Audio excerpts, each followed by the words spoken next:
Hello students, आज हम पढ़ रहे हैं पेज नंबर 18 से resource and development chapter distribution of natural vegetation. जो ये नेचुरल वेजिटेशन है, इसका जो डिस्ट्रीब्यूशन है उसके बारे में हम पढ़ेंगे। The growth of vegetation depend primarily on temperature and moisture. सबसे पहले स्टार्टिंग में अगर हम देखें शुरुआती तौर पे, तो जो वेजिटेशन है उसकी ग्रोथ किस पे डिपेंड करती है कि क्या टेम्परेचर है वहाँ उस एरिया का और मॉइस्चर क्या कैसा मिलता है। तो इस पर वेजिटेशन पेड़ पौधों की ग्रोथ डिपेंड करती है।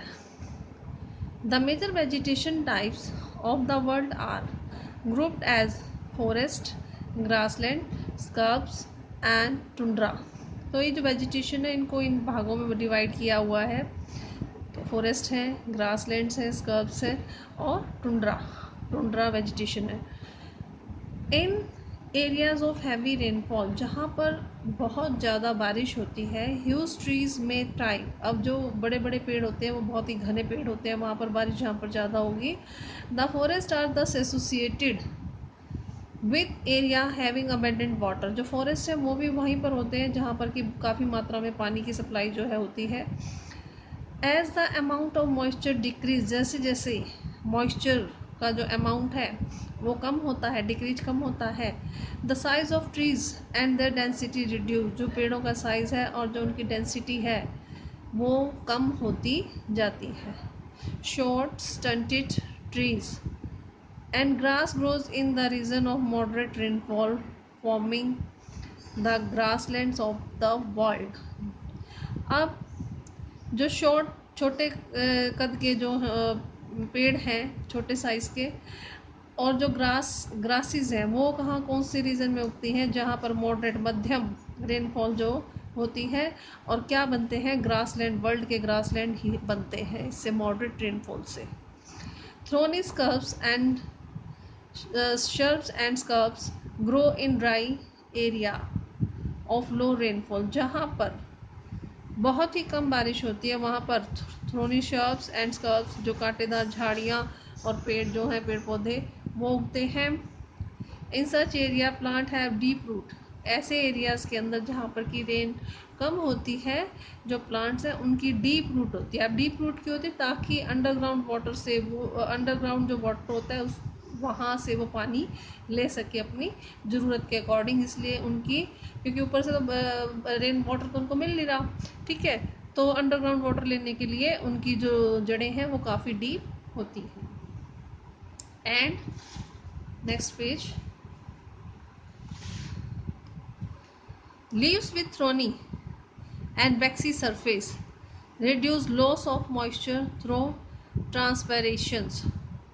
अब इनके जो पत्ते होते हैं वो कांटों के साथ पत्ते होते हैं और वैक्सी सरफेस होता है लीव्स का, पत्तों का। क्यों होता है? ताकि जो मॉइस्चर है वो रिड्यूस हो सके, कम लॉस हो, ठीक है, मॉइस्चर लॉस कम हो, इसलिए वैक्सी सरफेस होता है लीव्स का।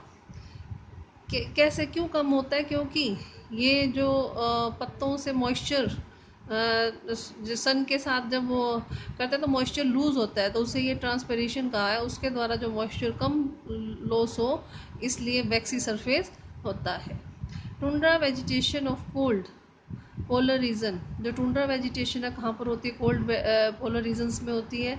इसमें क्या होता है? मॉसिस, काई होती है ना, काई, मोसिस काई एंड लाइकन। ये क्या होता है? पत्थरों पर उगी हुई ये काई टाइप सी इसको बोला जाता है, ठीक है। तो ये टुंड्रा वेजिटेशन कहलाती है। Next paragraph, forest are broadly classified as evergreen and deciduous depending on when they shed their leaves. अब जो फॉरेस्ट है उनको क्लासीफाई किया जाता है, या तो एवरग्रीन फॉरेस्ट कहा जाता है या फिर डिसीडियस फॉरेस्ट कहा जाता है। कि क्यों, किस चीज़ पे डिपेंड होता है भाई, किस हिसाब से ये पत्ते अपने गिराते हैं, ठीक है, उसके अकॉर्डिंग इनको एवरग्रीन कहा गया है या फिर डिसीडियस कहा गया है। अब सबसे पहले एवरग्रीन की बात यहाँ पर कर रहे हैं। तो evergreen forest do not shade their leaves simultaneously in any season on the year. जो एवरग्रीन फॉरेस्ट है वो अपने पत्ते नहीं गिराते साइमल्टेनियसली, एकदम से, भाई इकट्ठे सब मिलकर एकदम पत्ते गिरा दें, वैसे पूरे साल में नहीं करते, थोड़े थोड़े पत्ते गिरते रहते हैं, जिससे क्या होता है एवरग्रीन, हमेशा ही हरे भरे फॉरेस्ट ये रहते हैं। अब deciduous forest shade their leaves in particular season. अब डिसीडियस फॉरेस्ट क्या होता है कि जो पर्टिकुलर सीजन होता है उसके अंदर ये अपने पत्तों को गिरा देते हैं। क्यों? To conserve loss of moisture, loss of moisture को बचा कर रखें भाई, मॉइस्चर जो है पेड़ के अंदर जो मॉइस्चर है उसका लॉस ना हो। थ्रो ट्रांसपरेशन, वही पत्तों से जो पानी की नमी का जो लॉस होता है उसे कहा गया है ये। Both types of forest are further classified as, अब इसके बाद आगे दोनों ही टाइप को ट्रॉपिकल और टेम्परेट बेस में क्लासीफाई किया गया है, जिसके अकॉर्डिंग, किसके अकॉर्डिंग, इनकी लोकेशन के अकॉर्डिंग, भाई किस लैटिट्यूड पर है, ठीक है, किस लैटिट्यूड पर ये फॉरेस्ट है उसके अकॉर्डिंग इनको आगे और क्लासीफाई किया गया है एवरग्रीन और डिसीडियस फॉरेस्ट को।